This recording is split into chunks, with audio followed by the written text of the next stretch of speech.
Hi, everyone. This is Jason Burek of Wall Street for Main Street. Welcome back to another Wall Street for Main Street podcast interview.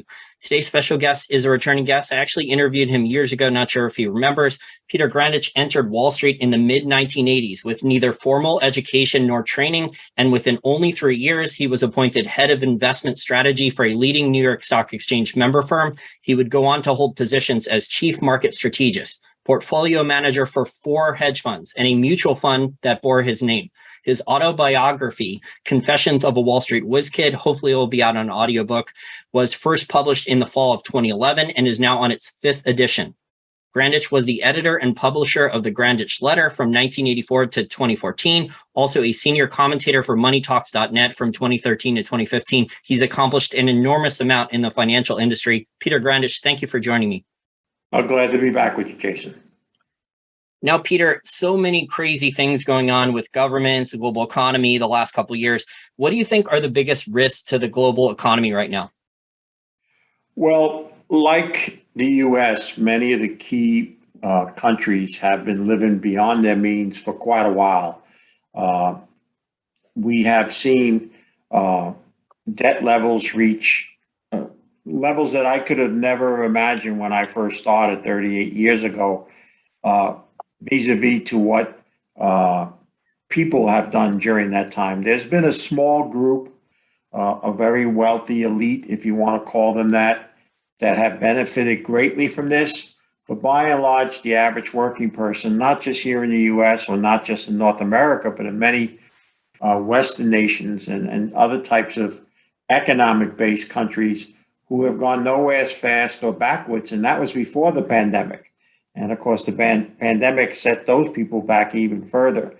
And all of that comes from governments and particularly central banks that decided that artificial stimulus versus, real growth is the way to go. And then by lowering interest rates during that process, another victim of that was people who needed income. And so they literally set up the casino that it came, high-tech casino, I may add, because people who normally 10 or 20 years ago would have not played the markets or certain types of investments had to make up for lost interest that they were dependent on. And it set up the biggest bubble of all time. Now, a good part of that bubble has lost a lot of air or burst. The last piece here in the U.S. is real estate. And so irregardless of whether we've seen the bottom, I don't think we have. I think we've seen the bulk of the volatility. I think we're going to go into a more drawn out sideways to choppy to slightly down equity market here in the U.S. But there's a whole generation that only knows buy stocks. And if they go down, just keep buying because they always go back. And this is going to be the time, I think, when those people learn they don't go back the way they used to. Yeah, prior to 2008 and the financial crisis and the Federal Reserve Bank starting these QE programs, quantitative easing, really just juicing asset prices, asset price inflation, the cancel-on effect. The Fed did not want consumer prices going up, although they said for years they wanted higher inflation, but really they wanted asset prices inflated. But it seems that in the past, the bear markets, Peter, were a lot longer before the Fed started the QE programs. Well, one of the things, Jason, I think we lose sight of, and not only necessarily you or I, but markets in general, is what QE was originally created for. As you said, it was created out of the 2008 financial crisis, and we were sold at the time by Bernanke and Obama that it was really going to be infrastructure led, that much of the money that was being created out of thin air was going to go to infrastructure that in turn will help come out of the deep recession and also build a better US and all. And of course, much of the money went into Wall Street, but very little made it to Main Street. The banks got bailed out, but a lot of people, and then there was QE2 and 3, and each succeeding Fed chairperson had an opportunity to lessen the crisis that I think we are now come home to roost to as late as 2018 when the Fed started tightening then. But because there's so they've accepted the role way past what they were originally created for, and they're driving the economy and being responsible for financial markets. That as soon as the market had a whiff of a decline, and the "don't worry, be happy" crowd on Wall Street cried, they caved. And as bad as it is, and the economics is 10 times worse now than it was in 2008, and we can spend a lot of time talking about it. But if they cave again, which most people are betting on, that's why the stock market has come off its lows. There's a whole generation, like I said, that just believes you. They always go back. So in the end, you can only make money if you stay through. They forget there were periods and times in markets where almost for 30 years it didn't go anywhere. But this is what they've inherited.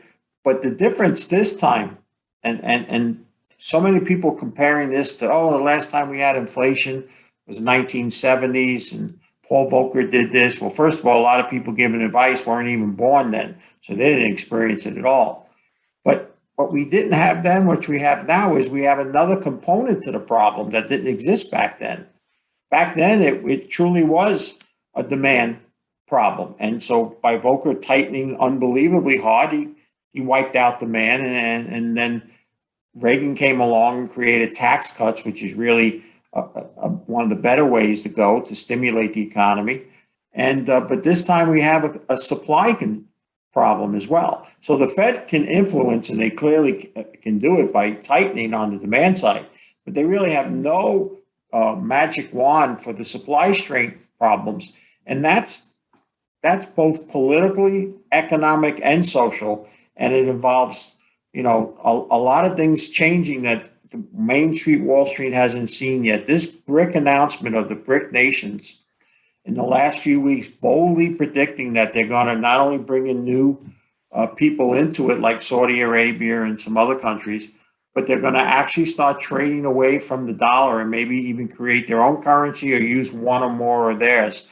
I think that's news yet that the market is ill prepared for, and how that's going to have an impact over a long period of time. So this whole thing that magical, if the Fed just does this and it stays a little while, and before you know it, they unwind and we're back to happy times, I think people are in for, unfortunately, a bad negative surprise.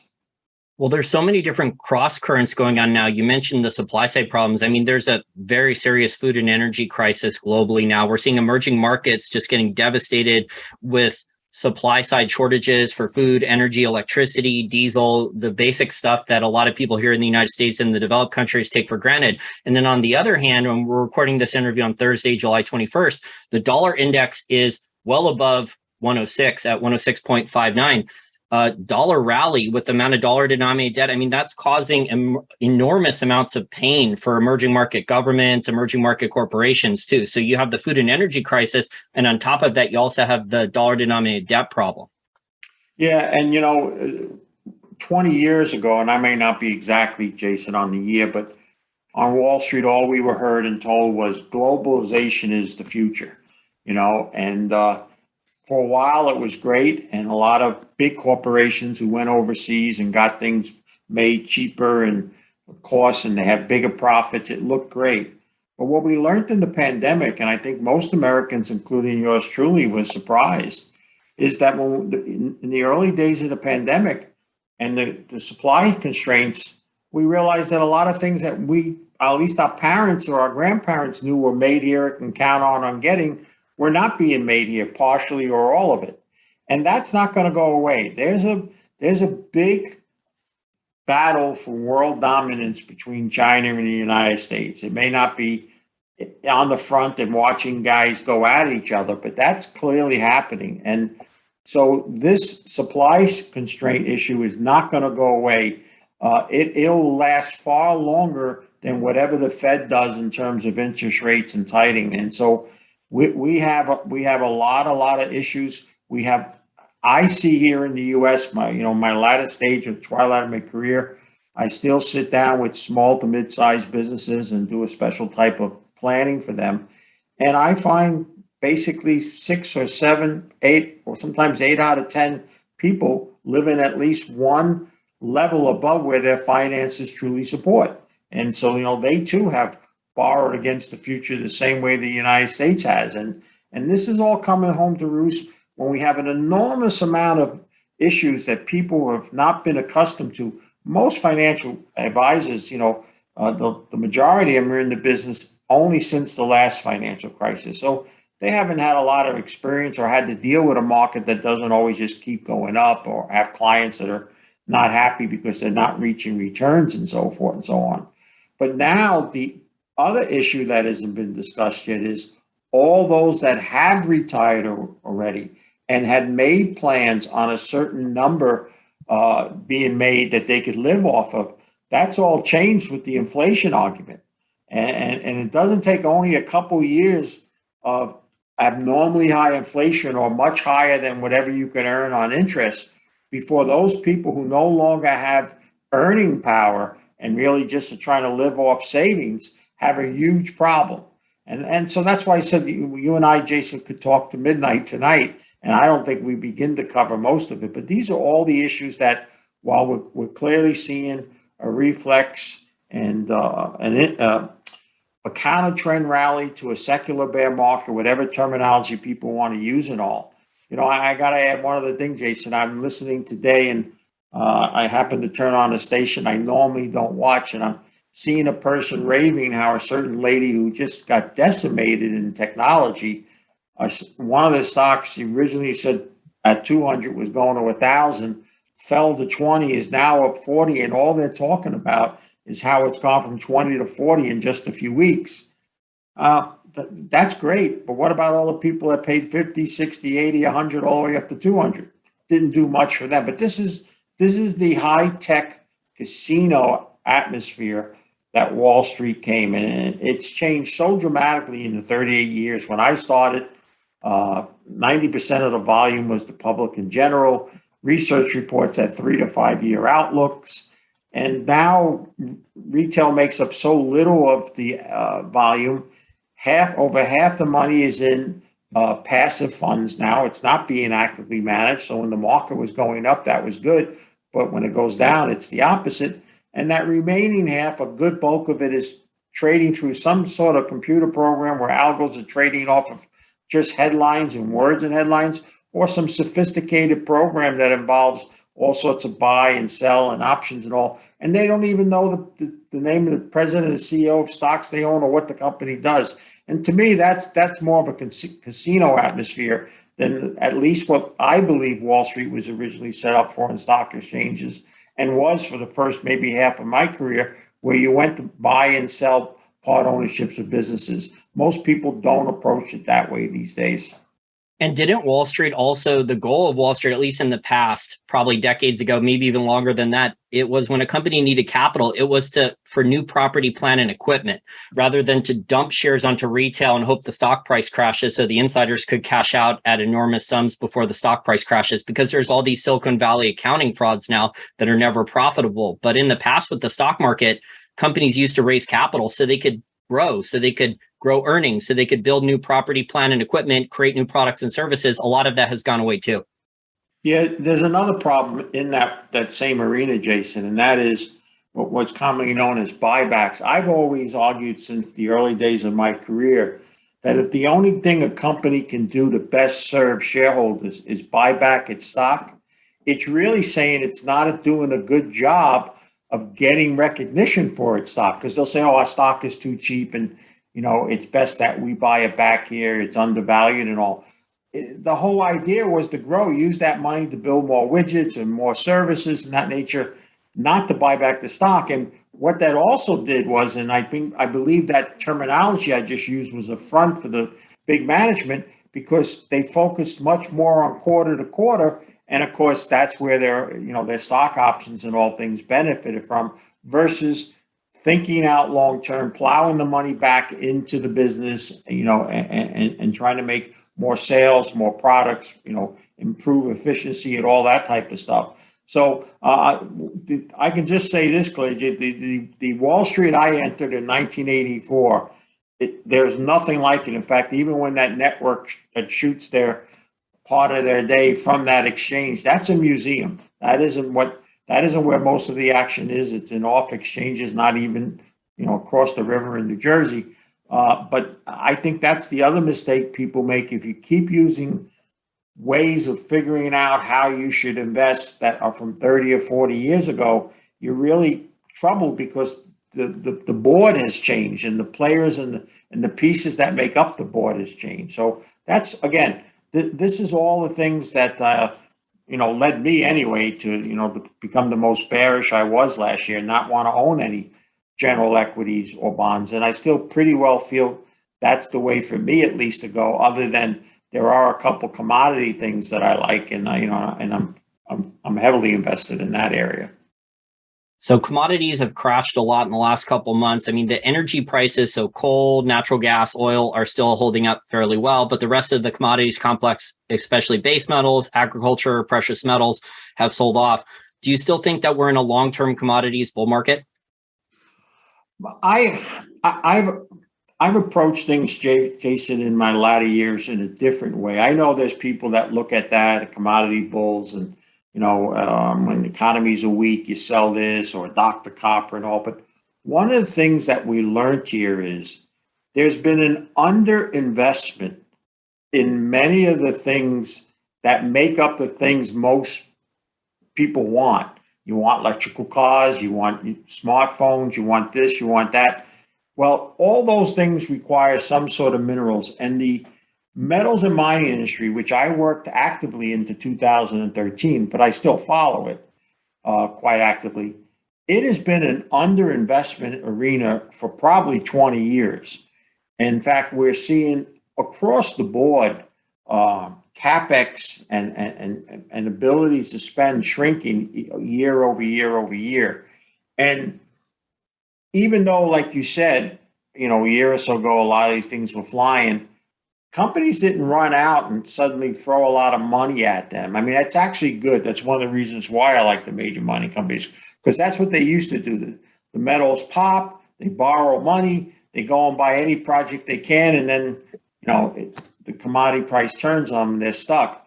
The major mining companies, on average, both here and many abroad, are kicking off record free cash flow. I mean, this was something that you didn't see 20 or 30 years ago. So I think they're going to be well prepared to take advantage of the inevitable is that, hey, guess what? We don't have all these minerals. We certainly don't have them here in the U.S.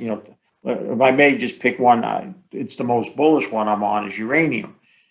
Nuclear energy has done a 180. Whatever was viewed negatively about it 3 or 5 years ago, now it's the darling. In fact, if politicians could snap their fingers and have 10 plants up and running, they do it now when they would have told you over my dead body 5 years ago.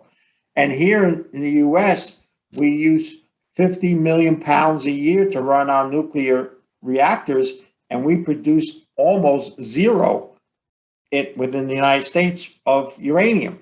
So I can go through some other metals in that area. Same thing about copper. So I don't know whether you want to call it commodity bull market. I do believe the need for minerals is probably more acute now than any other time in my career, vis-a-vis of what they're actually going to be used for. And the companies, these public companies that go out and look for them, whether the top of the line or way down the food chain at the junior resource level, they have been basically going out of business sale price. So something is off there. And that's why I felt that I needed to play that area. That area looked, there wasn't going to be much more downside risk, but still could exist in general equities and in bonds, particularly in the corporate bond sector. So I guess I went a long way to answer you.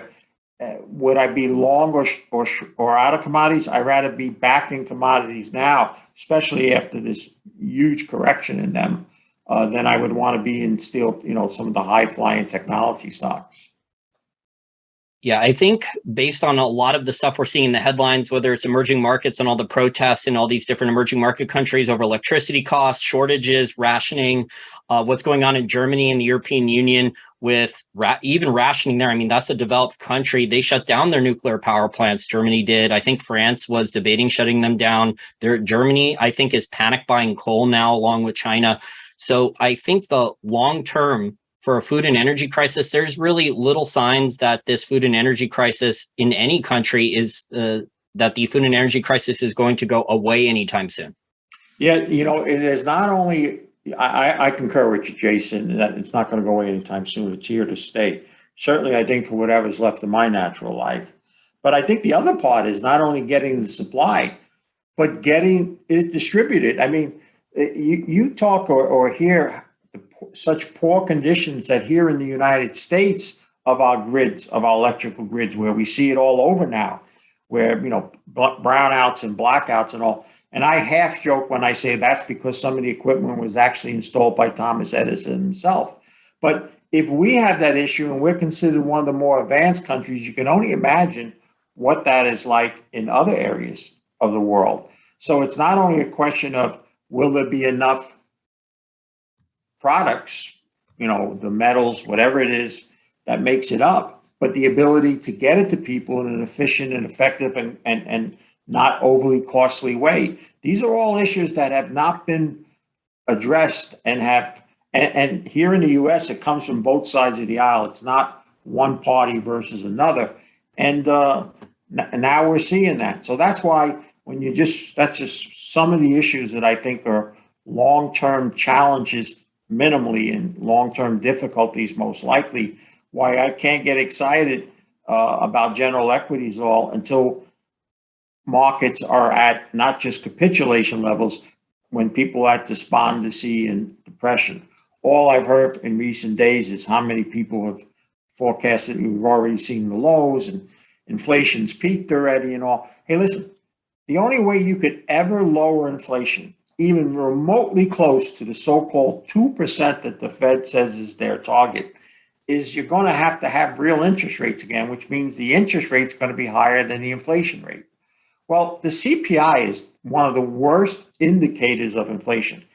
Anybody that's been in business, and I've heard it long before they were even saying transitory, I was hearing from clients telling me how everything they had to buy was going up 10% plus, if not more. So we're going to have to see interest rates. If we get back to a 3 or 4 or 5% inflation, we're going to have to see interest rates at least at that level, at least for some period, if you're going to truly whip inflation. And that sets up the quagmire. We have 31 trillion, Jason, in hard debt, not counting what the country owes its citizens on future Social Security, Medicare, and Medicaid. Well, at 5%, at 31 trillion, that's over 1.5 trillion in interest expense. The best year we ever had taken in taxes was 2019. Before the pandemic, we were a little bit over 3 trillion. So half our money would go just to pay the interest. So that's a non-starter. So that's where the people that talk about, well, eventually the Fed has to cave, that'll be the reason that they would have to cave, because they're never going to work out an issue that's long past the opportunity to fix this debt crisis that we have in the U.S. And we don't have it just on the federal level. We have it on the state level. We have it on the city. We have it on the corporate, and we also have it in personal level. So like I said, there's just so many issues now, and we haven't even got into the political problems now. We have a party that has been in control for a year and a half. They effectively control government, and they haven't gotten much of what they wanted to because there's a split among them, and they're acting like sore winners. Well, if the other party does take back control of at least one house or even possibly the Senate, if they were sore winners, what are they going to be like when they're not the dominating party? They're going to be horrible sore losers. So I think there's a lot of political issues still in the U.S. I got to tell you this, Jason, this is probably one of the most important points, certainly how I look at things. I don't think America has been more divided other than going into the Civil War. Not only has the middle class been beaten up, but there's really no middle ground. People lean center right to right or center left to way left, and there's no mutual accord. There's no common ground as far as either side could see, and that still has to play out. And I think it has to get a lot worse before it has any chance of getting better. And there's also a war on small business too, because look at the policies that the politicians and bureaucrats and regulators put during the pandemic. I mean, almost all the policies were punitive towards small business owners, whereas if you were a large grocery store or Target or Walmart or Amazon, you benefited, you got more business. Yeah, it was kind of silly that they got to stay open and the little guy didn't. Small business is the backbone to our economy, has been.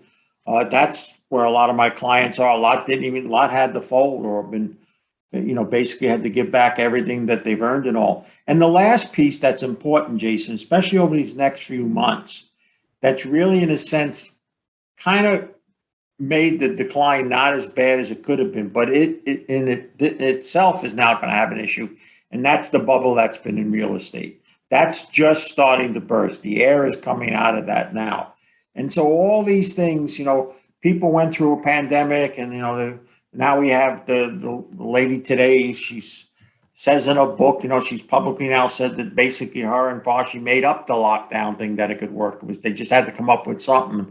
So I don't think we're going to go back to lockdowns, but we had that. Then we had this crisis where people literally had to, 60% of Americans live paycheck to paycheck. 46% don't even have $1,000 saved for emergency, and only 71,500 is in the average 401k plan. This is not an average American position to go through any tough times. So they had the pandemic. Then they had this issue where they had to charge up on their credit cards just to get to work, to pay for gas and all. And they had their first breath to live in almost 3 years, a semi-normal life. So I think people have not yet focused and put their heads to, oh my God, look at all these issues. And they may not until after the election and then the holidays come. But I think 2023 is going to be a huge wake-up call to people on how bad things really are across economically, socially, and politically. That's why I think any type of substantial run here for whatever generates it, I think if people that still are overinvested in general equities and bonds, particularly corporate bonds, that's where I think the big issues are going to be. I think if you get that fortunate to have that, fool me once, fool me twice theory needs to be enacted on those people's part. And I would want to prune. I wouldn't want to jump on this rally. I would just want to thank God it came along and get myself from being overextended to underextended. So you brought up the math for U.S. government finances and interest expense on our national debt. I think the Fed is trapped. They don't have any good options at this point. I mean, they could pretend that they can keep raising interest rates. They can pretend that the real inflation rate is only 9.1%. I think the reality with shadow stats is at least 17, 18%. I think depending upon what item, I mean, the costs are rising. I run a small business. I speak to small business owners just like you. Costs are rising at 15% or more per year on a lot of different items. Do you think that if the Fed keeps hiking interest rates, that they will break junk bonds and also U.S. home prices? Well, see, the big signal for me and back in the fall, and, I was just banging the drums about anybody who wanted to listen. You got to get out of general equities and bonds but particularly the corporate bonds, or what we call junk bonds. They still try to call them high yield bonds. It actually, the yield went below the current CPI rate back then. And like you, I know the CPI is at least double to what they're actually telling us. So you had that. And then you had the Fed that really has been buying these zombie companies, supporting them. BlackRock was, buying these bonds and companies that they should just, and they're going to still go even though they were temporarily saved. So all of that comes to what the next big issue, and this is Jason, what I think. If you turn on the financial networks a year from now and they're looking back what's happened and talking about the future, they're going to use a word called the wealth effect. I think when it's all said or done, people are going to, like I said, going to see that they have less, it costs more, and they've gone backwards, not forward. And when anybody gets in that position, they normally do the smart thing and they pull back.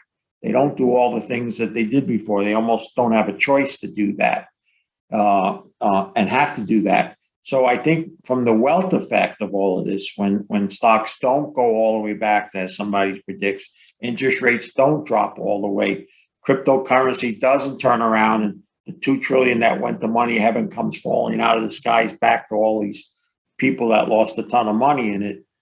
When all that hits, and then you look at the political paralysis I believe the country's in, and will be even more so after the election, and then look at the geopolitics around the world. And I got to hop back on that brick story, and that, if you think about it, Trump was, I don't normally discuss politics, but I have to say this much, Jason, out loud. Donald Trump went to a meeting with NATO. It's online. You can watch it on YouTube. And he basically said, and I'm paraphrasing, we're paying 4 times more into NATO than Germany. And Germany wants us to help protect them from the very people they're buying all their energy from.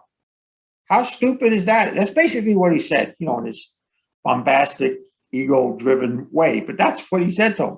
He says that can't work. And now we've seen that. And like you said, here was a country that prided itself on being green and didn't go to nuclear, was getting rid of that. And now you don't have to buy coal. And there's going to be a forced deal, far worse than probably could have been done before the invasion with Ukraine, because Europe is not going to want to freeze to death and starve to death.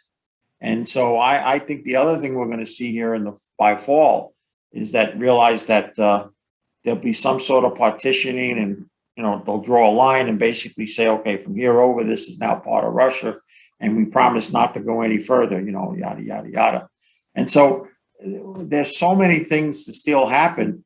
And like I said, we're still in the battle of battles. China is, no question, wants to be the world economic dominating power. And they're looking at a political potential paralysis here. And our allies, you can't be thrilled if you're even an ally of the U.S. Not only how we came out of Afghanistan, not only how we neutralized these, sanctions and everything, but our own issues here internally. What's happening in the U.S. with wokeness and all the other issues that come along with it. So it's very hard for me with all of that to say, unless stocks were marked down another 25 or 30%, I just don't see any reason to be invested in any degree in general equities. Yeah, I mean, China has a lot of problems of its own as well. If you look at the videos that are going online, the stories that are coming out of there, they have constantly falling home prices now. A lot of people are underwater in their mortgages, deeply underwater in their mortgages in China. I think even in the last couple of weeks, a lot of Chinese people stopped paying their mortgages. And now there's bank runs in a lot of different major Chinese state-owned enterprise banks. And I think even the military, they put tanks in front of some of the banks. There's videos of that going online. So, I mean, China has serious, all these countries, Japan cannot import energy. Japan, all these countries got caught with the energy crisis with their pants down because of these bad energy policies, ESG. You have Europe, which is in dire need of cheap energy and electricity with natural gas. They should not have shut down their nuclear power plants. Same thing for japan. Now, all these countries are dealing with very similar problems with food and energy or falling real estate prices. I'll just tell you that it's been my belief, just my own belief, is I've never understood. China is not dumb. They've seen that lockdowns don't work. You can't just lock people away and try to get only 50 people. And now I believe they used the lockdowns to lock down their people from some of the problems that you shared about. That's why they've done these lockdowns. And the bonus they got out of it is it hurt the biggest competitor economically. And so, but they get to do that because the way that they're set up. But you're right, that's another concern in Japan. I mean, here was a company that decided to fight deflation by literally becoming the only buyer of their bonds. I mean, they literally buy their own bonds by printing money and all. So again, like I said, the debt issue, all these, the inflation, the supply constraints, all of that. This is something that's taken a generation to get to this point and is not going to go away, in a few weeks or a few months, and the stock markets just go back up and everybody lives happily ever after.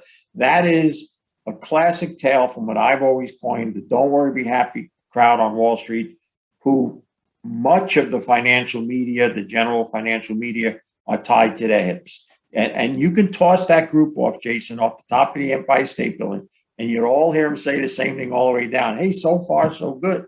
So I don't ever, I really don't expect to ever hear those type of people speaking in the way like some of the things that you just shared and all, because it doesn't sell. Now, I don't want to knock all. There's a phenomenal program in the morning on Bloomberg. I think that it's 2 or 3 best financial journalists out there. So there are places to go in mainstream. But that's the other issue here that we could talk about. And that's how mainstream media in the U.S. has totally gone, other than one major network, to the left and hard left. And so the objectivity and fairness and things that should be spoken about and all, they haven't. And they've disguised and made cosmetic changes to underlining issues that are all, as you brought up, not only cross currents, but really would be a development of a near perfect storm. And that storm, I think we've only seen the outer band waves come, if we want to look at it in terms of a hurricane. We have not seen the real hit from all of this, and that's going to take years to progress through, not days, weeks, or months. And the mainstream financial media, Peter, is also just repeating political talking points from the Democrat Party, the Biden administration now, against energy companies. So they're actually hurting these oil companies, natural gas companies, from wanting to bring more supply online. There was a recent survey from the Dallas Federal Reserve Bank. They interviewed senior oil and natural gas executives here in the United States. And one of the major things the oil and natural gas executives here in the United States brought up is the political animosity. There's not an environment where these executives want to increase supply because they're threatening windfall profits taxes. They're threatening to be jailed. I mean, they're going after gasoline station owners who hardly make any profit selling gasoline now. You know, that's interesting. In fact, they make more profit selling a candy bar on per percentage basis than they do a gallon of gasoline. But you know what was interesting at the height of it, when Biden was, calling the oil companies to do it all, and they're privately saying, and they said it in some ways in their public letters that they wrote. They said, "Excuse me, you cut us off at the knees. You tell us everything's going, electricity out, gas and all is going to go by the wayside. And now because you have a problem, you want me to spend billions of dollars to quickly build plants to lower the gas price." I mean, it's just. But listen, that is the other potential bad news. As bad as if you think about it, we're seeing record lows on polls in the modern era. Clearly, we could argue, and I don't want to argue it, but we could argue, it could be among the worst presidents, at least up to now. There's, you got to pray and hope change. But people say to me, "Oh, I want to see Biden gone." I said, "No, you don't." You don't. They go, "What do you mean?" I said, "The person ready that would take over for him is about 100 times worse." I mean, we would see calamity if something happened to him now and the current vice president had to become president. It would be calamity, just total calamity. I mean, she can't even speak, let alone run, if still the number one country in the world. So, like I said, there's still so many things, some unknown, some things people don't recognize. This BRICS story is really important because when we've already seen the IMF tell us that institutions around the world have gone from 1999 having 70% exposure to the dollar, now down to 59% a year ago. And that's going to keep heading lower. I don't think it's going to take much for them to go a lot below 50% if they see a competitive currency, especially one that's likely going to be backed at least partially, if not by general commodities, but by gold. And that's the main reason why I believe China and Russia have been huge buyers of gold. Russia's already sold most of its treasuries, and China has been aggressively selling theirs. So there's a lot of things out there that I would just tell people before you get caught up in this, hey, it's safe to go back in the water again. I still think there's a lot of issues facing us that we may not go down a lot. We may not have another big leg down, but we're not going to go up a lot like we always used to before, at least in my view. I actually wanted to ask you about gold and silver because especially silver has been one of the worst performing commodities. Before commodity futures prices crashed the last couple months, silver was the worst performing commodity over the last 12 months. It had not kept pace anywhere near inflation. Is there any asset class, sector, or industry cheaper right now than gold or silver companies? Well, I'm always a fan of gold over silver, and that always, when I've been bullish on them, that always, I'll say the retail people, some don't like to hear that because they kind of favor silver over gold. This is my commodity exposure where my portfolio is made up. First is uranium. Other than a nuclear accident or the whole world implodes and we're all out trying to find wood just to burn to stay alive, there's just no way uranium can't rise in price. And since there's so few ways to play them, the handful of major producers that are public, to me, is Cameco is the one to play. And then now Sprott has ways that you can have exposure to the physical. I don't see how uranium prices just don't go higher. That's the first one. My second favorite is gold. Gold has been trapped in a very wide trading range for 3 years, 1,600 at the bottom, 2,000 at the top. And it's part of a handle on what we call a cup and handle formation that goes back 20 years. It's actually tracing out exactly the way one would hope if you want to see a higher price much above 2,000. So I'm speculating gambling, because speculating gambling is the same thing, that's going to happen. And then my third choice, because of what it's come down to now, is copper. We're going to have, if we have anything close to what the world keeps targeting about electrification and all of that, S&P, very straightforward, not a doom and gloom company, came out and said that they expect the demand for copper will double by 2035, and we'll have 53 million metric ton need to fulfill demand. And that is all the copper that was discovered and produced and used between 1900 and 2021. So I think that, can it go sideways here? Can copper trade between 275 and 350 even for a year? Fine. But if you're looking out 3 to 5 years, listen, if we're going to do all this electrification stuff, we have to have ample supply. All the major copper producers and countries that are popular for that are all telling everybody, listen, this is the worst supply demand scenario for a lot of years. And in order to get some of that supply, even from current known resources, we need the copper price much higher to make it worthwhile to raise the money to spend the high capex to go in there, let alone there's a lot of countries now, mining companies may not want to go to. So, that's it. Silver always, to me, is the kissing cousin to gold. If gold's going to go, silver's going to go with it. But I'm not a silver bug. I don't choose silver over gold, but there's no way one's going to go up without the other. So if I'm right about gold, silver's going to go with it. But one thing I'll just say, Jason, as we, I know we're going to come to an end soon. Wall Street treats gold and silver like kryptonite. So anybody listening that's a big believer in gold and silver, you're never going to see mainstream Wall Street and much of the media that's tied to their hips speak bullishly about it, because it flies in the face of what they make their livings off of. And there's another segment of that, it's always going to the moon. The world is always coming to an end. I still see the same guys that I know that were saying it 20, 30 years ago. Somewhere's in the middle of that is going to be the likely road that it goes down. And like you said, it's very cheaply priced now. And I would certainly own silver before I would own a junk bond. So, if that helps you in some way, but I don't believe it's going to be the leading metal and go through the roof and, that kind of stuff. I think it's going to work its way higher with gold over the next, few years. Well, to add to your points there on the supply side, especially for gold and copper, if you go back and look up the grades from 10, 20, 30 years ago, the grades for copper were a lot higher. The grades for gold were a lot higher. They're mining much lower grade ore right now. And then you add in the fact that governments are raising royalty taxes on mining companies because commodity prices for 2 years until the recent crash were higher.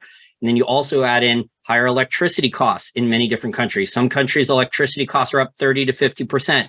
Diesel costs for a lot of these open pit mines, especially these low-grade copper mines, copper and gold mines, diesel costs are up enormously for these mining companies. So the cost structure, my point is on the supply side, you said we're not going to see the investment. I agree. Capital's not available for the mining companies, but also costs are rising now for the mining companies too. So at some point, that's going to mean much higher prices, or there's going to be even worse supply problems down the line.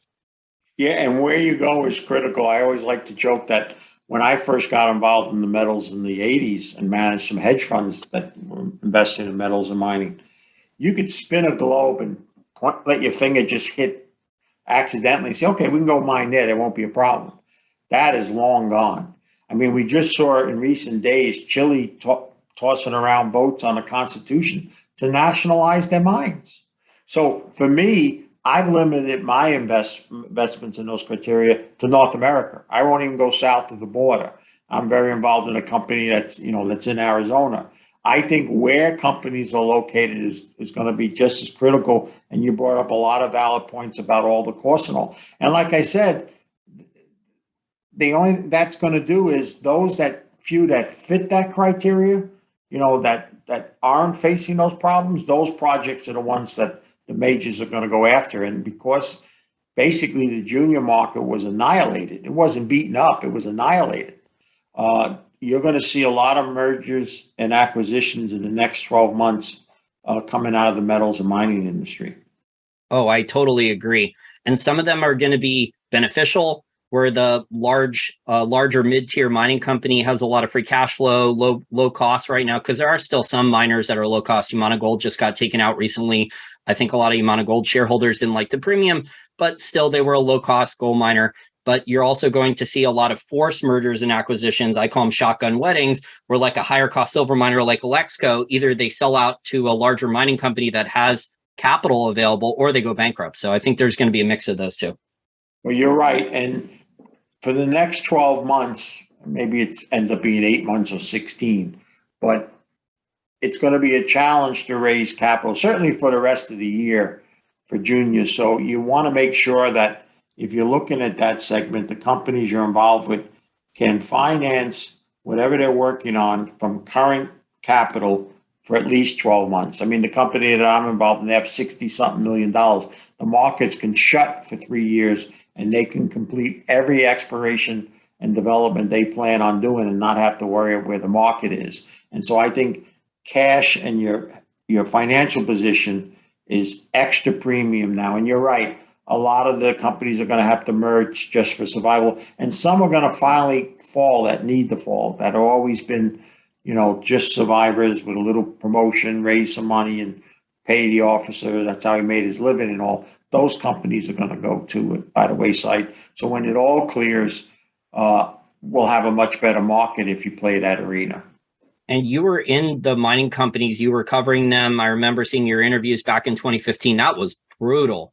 I mean, there was a lot of mining companies. I was getting emails from patrons, subscribers to my YouTube channel about Silver Wheaton going bankrupt, Pan American Silver, the low-cost guys of gold and silver miners about going bankrupt back then. That's how dire things were. Capital's unavailable. A lot of what's happening now, Peter, to the gold and silver miners reminds me of what happened in 2015.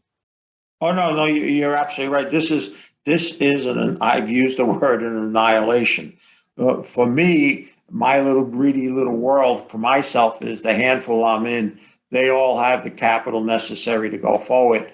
But like you said, I see one of the other things that's going to happen, Jason, is we're going to see tax selling in that, even if people don't have a gain to offset it against, because the public is they've literally given up on these things. And that's what makes me so bullish about when we talked earlier about commodities, because most times the big deposits that are now being produced and help deliver copper or gold, whatever it may be, metal, was probably originally discovered by an exploration company. I mean, some of the majors had, significant exploration arms, but most of them got in these last 10 to 20 years, counting on juniors to do the discovery and grunt work, and then they step in. And, that's why I said, and I think you kind of hinted at it in response to me, is that commodity prices can go back up again simply because there's not going to be any oversupply. Normally, you used to say, oh, Dr. Copper, recession, copper always goes down. That's true when there was an ample supply to begin with, but there wasn't an ample supply. In fact, we're looking in some areas potential record low supplies, and that doesn't take into account the plan of how much more need there's going to be for them. And in some of the areas of the world where people are hopefully currently counting on for it to come, may not be available when the time comes. So that's that for me. That's one of the many bullish reasons why I do still like metals and mining and some of the commodities. I'm not a food guy, so I never got involved in that food side of it all. But there too, it's clear and evident that it suffered. And, I don't suspect that they're going to, stay collapsed. We're going to see rebounds in those areas as well. Well, I think the fertilizer companies, I spoke to a lot of farmers and they skipped a planting season because fertilizer costs were so high. I mean, eventually they're going to have to pay for the fertilizer and they're going to have to plant more food crops, or the crop yields aren't going to be good in the total amount of crops, and there's going to be food shortages. Yeah, like I said, you and I can go on for hours. We've only touched the surface on some of the issues that I think are important for people to recognize. So that's why I would just say, don't get caught up in this current rebound. This was the first wave, and maybe we're in the eye of the storm, but there's another leg to this trouble. And that's why I said I still think, especially general equities, not related to commodities, I just can't see owning them. So do you think then there's going to be problems in the next 2 or 3 years then with the dollar because of U.S. government finances, and then also because of emerging markets in other countries, and they're not going to transact in dollars, and that's going to create less demand for dollars then? I think what the United States did expedited those who always were planning to eventually know that the U.S. dollar was going to be replaced. We get away with some of our deficits and debts because we're the reserve currency. And if that changes, that too will add to the issue. But I think the dollar went up because it was the lesser of evils. Europe is just, listen, it's been a mess. It's never worked. The unification has never worked. If they don't solve this energy issue and there's really hardcore freezing and food shortages in Europe, I think the story we'll see next year is certain countries want to break off and go out on their own and end the unification. So that could lessen how far the dollar can fall, because that's the first major one it goes up against. And then Japan has just been on this suicide mission of, not wanting to cave and thinking it can just print its way out of its problem and all. But I think the thing that neutralizes all of that, if we wake up one morning and hear that the BRIC nations have either introduced a new currency or they're going to use most likely the Chinese money as their trading. They're already publicly not only speaking about it, but have actually already started to do some deals among themselves away from the dollar. And to hear Saudi Arabia, when our president is supposed to be going over there, say that they are considering actively joining the BRICS and then welcome Putin in, and I think they gave a better welcome to him than they did to the United States. That also suggests to me that the days are numbered for the U.S. dollar, and that will be very, very bullish for those of us that are in the gold market. Also other commodities too, and then you add on inflation, these other countries devaluing currencies, and the supply side problems for a lot of these base metal companies, copper you mentioned, uranium, food and energy. It's just a total mess because, Peter, even though we had high commodity prices for about 2 years, there was very little new supply that was actually brought online by a lot of these mining companies, oil and natural gas companies, fertilizer companies. Yeah, like I said, there are so many negatives. Where do you draw the line? How do you? Let me leave one last thing with you, Jason, because this is a question that almost everybody either asks internally or they come right out and ask you directly. Hey, you guys on Wall Street, you always tell us when to buy, but either you never tell us when to sell, or by the time you tell us to sell, it's too late. Peter, what do you have to say about that? And I tell people, well, after making and losing millions not once or twice, not only have I learned to put my pant legs on one leg at a time, but here's the way I think it needs approach. It's very simple, but I think it's prudent. Would you take the money you currently have in either individual stock, a group, or whatever, and if you weren't in it, would you first take that money and buy that thing today at today's price? And the moment they hesitate and hem and all, I said, well, why are you still in it? Or why do you have such exposure to it? If you're not willing to do that, and you think you know everything you need to know about it, who do you expect and what's going to cause it to not only pay this price, but higher, higher, and higher? And the biggest mistake people make, most individuals still don't actively use a written plan. Jason, I worked with professional athletes for 20 years. I worked with the New York Giants for 13. And I saw game planning. I never saw the Giants, even though they lost a lot of games a lot of years. Well, they won 2 Super Bowls, right? So yeah, but they won 2 Super Bowls while I was there. You're correct. But they never went in. The coach never said, hey, do whatever you guys think you need to do. Go ahead. No, they had a game plan. In fact, if the game plan wasn't working, many times at the half, they changed it. But still today, most investors, retail investors, and a lot of the people that sell to retail are really operating from the seat of their pants. And when they start to lose, they implement the worst investment strategy in the world. It's the greatest spiritual strategy, but the worst investment strategy. They hope it turns around, or they hope this or that. Hope is a non-starter in investing. It's great. You need to have it spiritually. I couldn't imagine myself not having it. But you need to have an actual plan. And so if you can't bring yourself to be in what you're currently in today for the first time with the money you already have in it, why are you staying there? Now, sometimes people in it because there's a income stream or whatever it may be for that. But more times than not, that is a good first indication on whether or not you should be in something. And the ultimate crime in investing is never being wrong. See, hubris and pride, it gets in the way in a lot of things, including investing. And I've seen financial advisors really get that way. That's why they're always saying the same thing all the time. Too afraid to change. The ultimate crime in investing is not being wrong, it's staying wrong. And that's what's hard for people to say, hey, you know what? When I went in this, I went in on the thought of this, and this would happen. It's not happening. I can't just hope it's going to happen. It didn't happen. I need to cut and go somewhere else. And that's the hardest thing for people to do.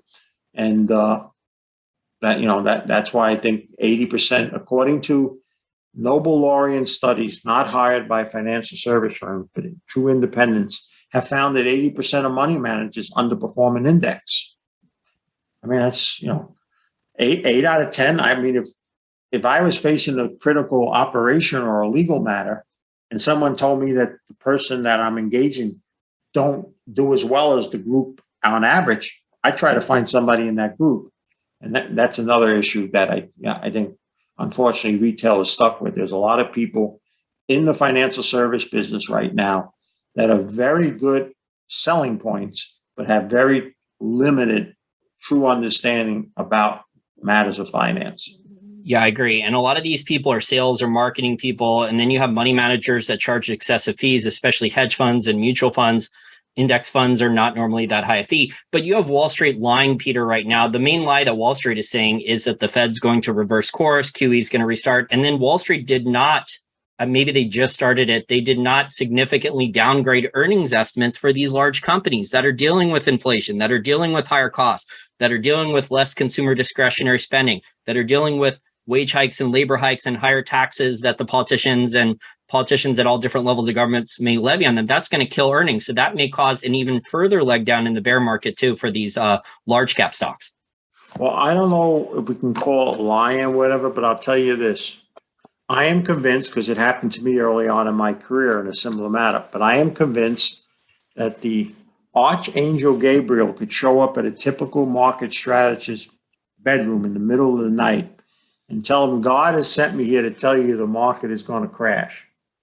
And could earnestly get up in the morning, he or she, go down to their main office and say, listen, I want to tell our clients to do this. And they will never, ever allow them to do that. I think people need to understand that there is a bias, a natural bias. You can't expect to go to the Chevy dealer and expect that Chevy dealer to have every different facet of the type of car to have the best one.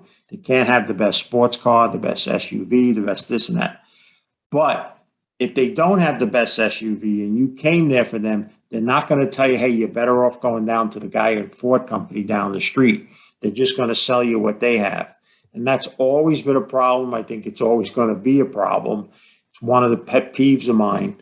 And so when you have a rather negative attitude that I had, and then tell people less is more, you need to live on less and cut back this, and then they go down the street and the person has this wonderful black box that they says that operates and it's had superior returns and blah, blah, blah. It's natural for people to want to go with that. Just like how many people know I'm one of them that should lose weight, you should exercise, you should do this, but we don't.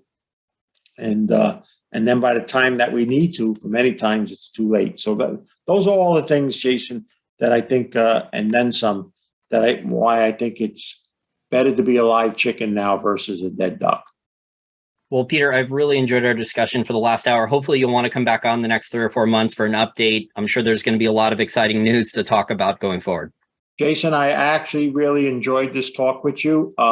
So make a note, perhaps maybe as we get into the fall, certainly as we approach the election, which is going to play a role on the markets, maybe we can speak again. So you don't have a newsletter right now. If my listeners want to contact you, how do they do so? Just the blog, Peter at petergrandich.com. There's a blog. Whenever I put something on the blog, if they put an email address, sign up for it, they'll get that within 2 hours. It's email blasted out. I have a YouTube channel, but it's really just on occasion I make a video, and then any interviews I do, I put it up there. And that's it. I'm not anywhere I'm not on Twitter. I'm not on Facebook. I'm not on Instagram. For me, I'm in the latter stage of my career. I do think I want to just emphasize again, no one knows the future. Those of us who claim we live by looking at a crystal ball, we only become experts on how to eat broken glass. But I do think it's going to be much more difficult and challenging. And I think the depth of understanding where anybody's getting their financial advice from clearly must be demonstrated that it goes deep, that it's not just surface. And that normally usually only comes from experience.